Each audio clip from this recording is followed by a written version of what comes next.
नमस्कार दोस्तों। आज हम बात करेंगे सीएजीआर की। देखिए, सीएजीआर एक बहुत ही इंपॉर्टेंट टर्म है जिसको रेट ऑफ रिटर्न कंप्यूट करने के लिए यूज़ किया जाता है। तो मान लेते हैं आपकी कोई इन्वेस्टमेंट है और वो इन्वेस्टमेंट आपने से 10-15 साल के लिए करके रखी है और उसके बाद आप जो है अपनी इन्वेस्टमेंट की रिटर्न निकालना चाहते हैं कि इस इन्वेस्टमेंट ने कितना रिटर्न आपको दिया। तो उसका जो सही और सटीक एक्यूरेट मेथड है वो है सीएजीआर। साथ ही साथ अगर आप किसी भी स्टॉक या कंपनी की फाइनेंशियल स्टेटमेंट्स को स्टडी करते हैं तो आप पाएंगे कि वहाँ पर जो भी ग्रोथ के नंबर्स होते हैं, चाहे तो वो प्रॉफिट के हों, चाहे वो आपके सेल्स की ग्रोथ के नंबर हों या किसी भी टाइप की ग्रोथ के नंबर हों, उसको आप देखेंगे कि वो सीएजीआर के टर्म्स में ही रिप्रेजेंट किया जाता है। तो अगर आप अपनी इन्वेस्टमेंट के रिटर्न को सही तरीके से समझना चाहते हैं, आप कंपनी की फाइनेंशियल स्टेटमेंट्स को, बैलेंस शीट को और उनके जो दिए गए नंबर्स हैं ग्रोथ रेट के, उसको आप सही से समझना चाहते हैं तो सीएजीआर की समझ होना बहुत ज़रूरी है। और यही ऑब्जेक्टिव है इस वीडियो का कि सीएजीआर के बारे में आपको कंप्लीट जानकारी देना। तो अगर आप सीएजीआर की समझ डेवलप करना चाहते हैं तो इस वीडियो को अंत तक जरूर देखिएगा। मेरा नाम है डॉक्टर कमल के गर्ग और आप देख रहे हैं लर्न टू निवेश। तो चलिए शुरू करते हैं। तो देखिए, सीएजीआर का मतलब होता है कंपाउंड एवरेज ग्रोथ रेट। अगर आपको अपनी किसी भी इन्वेस्टमेंट के ऊपर एनुअलाइज्ड रेट ऑफ रिटर्न निकालना है तो उसको हम सीएजीआर की हेल्प से निकाल सकते हैं। अब इसको ज़रा डिटेल में समझते हैं।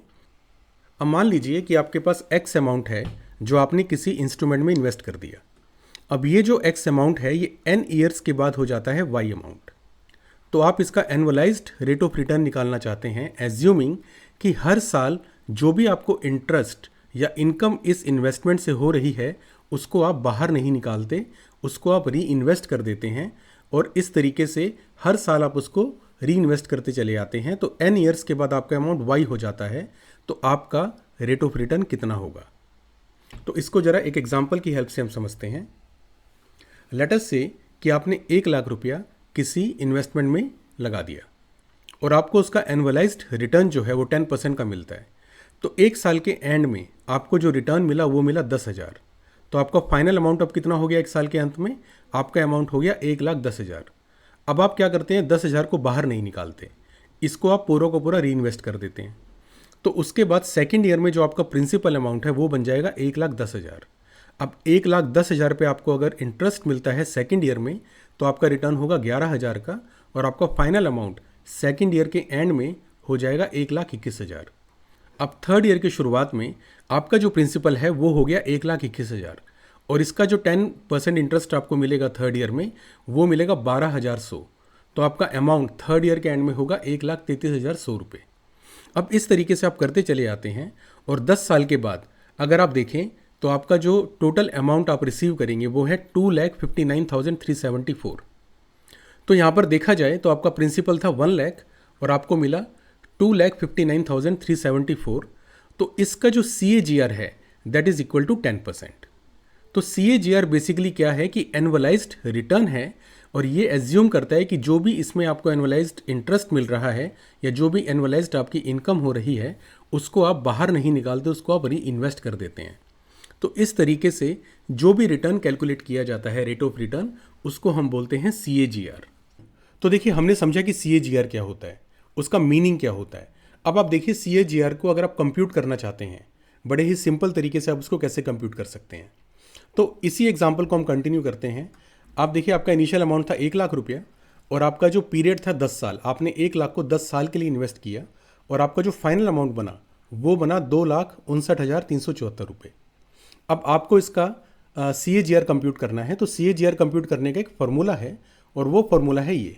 अब इस फॉर्मूले में जो ये है, यहाँ पर है ये फाइनल अमाउंट FA, यहाँ पर है आपका इनिशियल अमाउंट और ये है नंबर ऑफ ईयर्स।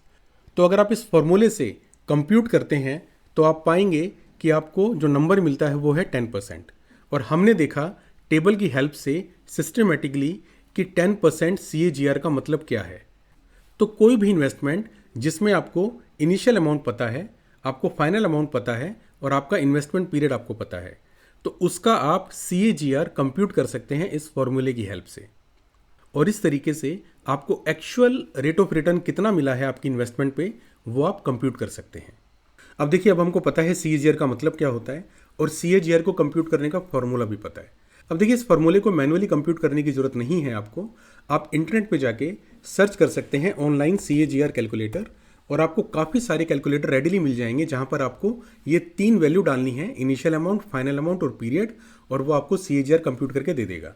तो जैसे देखिए मैंने सर्च किया और सबसे पहला ही मेरे को जो लिंक मिला है वो है CAGR calculator from ICICI direct. अगर मैं इस पर क्लिक करता हूँ तो यहाँ पर आप देखेंगे कि ये सबसे पहले पूछते हैं कि इनिशियल वैल्यू क्या है। तो जो एग्जाम्पल हमने लिया था उसमें इनिशियल वैल्यू थी 1 लाख, फाइनल वैल्यू थी हमारी 2,59,374, और ड्यूरेशन ऑफ इन्वेस्टमेंट था हमारा 10 ईयर्स का। तो अब देखिए जैसे ही मैंने ये सारी वैल्यूज इसमें डाली तो इसने ऑटोमेटिकली कंप्यूट करके दे दिया CAGR 10%। तो इस तरीके से आप ऑनलाइन टूल की मदद से CAGR सीधा ही कंप्यूट कर सकते हैं, आपको मैनुअली कोई भी कैलकुलेशन करने की जरूरत नहीं है। यहाँ पर इंपॉर्टेंट है CAGR का मतलब समझना कि CAGR का मतलब क्या होता है। तो अब देखिए एज एन एग्जाम्पल हम किसी कंपनी की फाइनेंशियल स्टेटमेंट्स देखते हैं और वहाँ पर देखते हैं कि CAGR किस तरीके से कैलकुलेट किया जाता है। तो मैं जाता हूँ screener.com पे, और यहाँ पर जाके लेट अस से आई सेलेक्ट इन्फोसिस। अब यहाँ पर अगर आप नीचे जाते हैं तो आप प्रॉफिट एंड लॉस में देखेंगे कि compounded sales growth, compounded profit growth. तो यहाँ पर जो भी परसेंटेज यहाँ पर गिवन है ये CAGR की टर्म्स में गिवन है। तो 10 साल का CAGR जो है इन्फोसिस की सेल्स ग्रोथ का वो है 14%, 5 साल का है 12% और 3 साल का है 14%। तो एक बार देख लेते हैं इसको कैलकुलेट करके कि किस तरीके से ये नंबर्स डिराइव हुए हैं, कैसे कंप्यूट किए गए हैं। तो देखिए यहाँ पर मेरे पास जो है स्क्रीनर पे पिछले 10 साल का डाटा है इन्फोसिस का, और यहाँ पर है मेरे पास कैलकुलेटर राइट साइड में। तो जैसे यहाँ पर बताया गया है कि 10 साल का जो CAGR है सेल्स का वो है 14%। तो यहाँ पर 2012 का अगर हम सेल्स लेते हैं वो है 33,734, इसको लेके हम डाल देते हैं इनिशियल वैल्यू में 33,734, और जो हमारा मार्च 2022 का है वो है 121,641, तो इसको डाल देते हैं 121,641, और ये जो पीरियड है ये है 10 ईयर्स का, तो इसको हम कर देते हैं 10 ईयर्स। तो आप देखेंगे जो CAGR है वो आ रहा है 13.68%, और इसको हम राउंड ऑफ कर देंगे तो ये आ जाएगा 14%। तो इस तरीके से CAGR जो है 10 साल का कैलकुलेट किया गया है सेल्स ग्रोथ का। अगर हम देखें 5 साल का, तो 5 साल का है 12%। तो इसको कैसे कैलकुलेट किया गया है, ये है 2022, तो यहाँ से 5 साल पहले आप चले जाइए, 1 2 3 4 5 2017। तो यहाँ पर सेल्स का डाटा पिक कीजिए, और इनिशियल वैल्यू जो आपकी है ये हो गई है 68,484, और अब आपका जो ड्यूरेशन ऑफ इन्वेस्टमेंट है वो है 5 ईयर्स। तो आप देख सकते हैं कि आपका CAGR जो निकल के आता है वो है 12.18%, जिसको राउंड ऑफ करके यहाँ पर लिख दिया है 12%। और इसी तरीके से आप 3 ईयर्स का भी CAGR यहाँ पर वेरीफाई कर सकते हैं। और इसी तरीके से प्रॉफिट ग्रोथ का, स्टॉक प्राइस का और रिटर्न ऑन इक्विटी, इन सब का CAGR कंप्यूट किया गया है। तो ये तरीका है CAGR कंप्यूट करने का डाटा से। अब देखिए एक बहुत ही ऑब्वियस क्वेश्चन जो आपके माइंड में आ सकता है वो ये है कि अगर हमको 10 साल का CAGR किसी कंपनी की सेल्स ग्रोथ का फॉर एग्जांपल हमने निकाल लिया है, तो ये 5 साल का और 3 साल का निकालने की जरूरत क्या है। अब इसका रीज़न है CAGR की एक कमी। CAGR के अंदर एक शॉर्ट कमिंग है कि वो डिटेल्स को हाइड कर लेता है। मतलब अगर आपको सेल्स की ग्रोथ का वेरिएशन देखना है over a period of 10 years, तो वो आपको CAGR से नहीं पता लगेगा। अब ऐसा भी तो हो सकता है कि किसी कंपनी ने अपने पिछले इनिशियल सालों के अंदर काफ़ी अच्छी ग्रोथ दिखाई हो सेल्स में, बट रिसेंट ईयर्स के अंदर उसकी ग्रोथ नेगेटिव में चली गई हो। बट क्योंकि उसने इनिशियली बहुत अच्छी ग्रोथ दिखाई थी, तो अगर आप 10 साल का CAGR कंप्यूट करेंगे तो वो फिर भी आपको हो सकता है अच्छा दिखाई दे। बट अगर आप पिछले कुछ सालों का, 3 सालों का या 5 सालों का CAGR निकालेंगे तो वहाँ पर आपको नजर आएगा कि इसका CAGR डिक्रीज हुआ है। और इसीलिए कंपनी का अलग अलग पीरियड का CAGR निकाला जाता है, जिससे आप उसकी शॉर्ट टर्म परफॉर्मेंस क्या है, लॉन्ग टर्म परफॉर्मेंस क्या है और मीडियम टर्म परफॉर्मेंस क्या है, उसको आप आपस में कंपेयर कर सकें। तो फ्रेंड्स, ये थी CAGR के बारे में कंप्लीट जानकारी। अगर आपको ये वीडियो पसंद आया है तो इसको लाइक एंड शेयर करना मत भूलिएगा। अगर आप चैनल पर पहली बार आए हैं तो इसको सब्सक्राइब करके बेल आइकन को प्रेस कर दीजिए, जिससे हमारे आने वाले हर एक वीडियो की नोटिफिकेशन आपको सबसे पहले मिले। आपकी जानकारी के लिए मैं आपको बता देना चाहता हूँ कि हमने स्टॉक मार्केट की पाठशाला करके एक सीरीज शुरू की हुई है यूट्यूब पे। अगर आप स्टॉक मार्केट को बिल्कुल स्क्रैच से सीखना चाहते हैं, बिल्कुल फ्री ऑफ कॉस्ट, तो आप उस स्टॉक मार्केट की पाठशाला के हर एक वीडियो को देख के बिल्कुल सिस्टमेटिक तरीके से स्टेप बाय स्टेप पूरी स्टॉक मार्केट सीख पाएंगे हमारे साथ 2023 में। तो इसी के साथ अब मैं आपसे विदा लेना चाहता हूँ। जल्दी ही हम फिर मिलेंगे एक और नए बेहतरीन वीडियो के साथ। तब तक के लिए गुड बाय।